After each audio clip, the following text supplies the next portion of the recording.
Балдар ұйқыны жақсы көреді, ата-ананың айтқанын теріс көреді.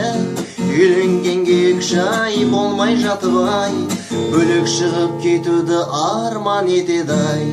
Ойланыңыздар, ақ сүт беріп асыраған ақ шаштағы аналарға болмай ма обал?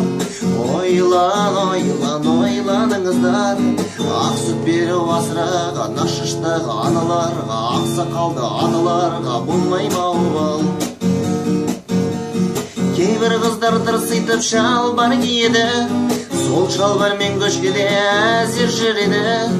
Өз тіліне қарамай ондайда қыздар жатып алып үйінде бізге күледі.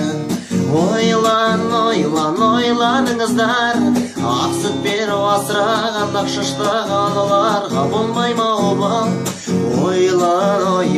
Ойланыңыздар, ақ сүт беріп асыраған ақ шаштағы аналарға, ақсақалды аталарға болмай ма обал? Қазіргінің қыздарын қыз деуге қиын, жақсы қызды бұл кезде табуда қиын. Қартайған жағдай, қазіргінің келіндерін жұмсауда қиын. Ойланыңыздар, ақ сүт беріп асыраған ақ шаштағы аналарға болмай ма обал? Ойланыңыздар, ақ сүт беріп асыраған ақ шаштағы аналарға, ақсақалды аталарға болмай ма обал?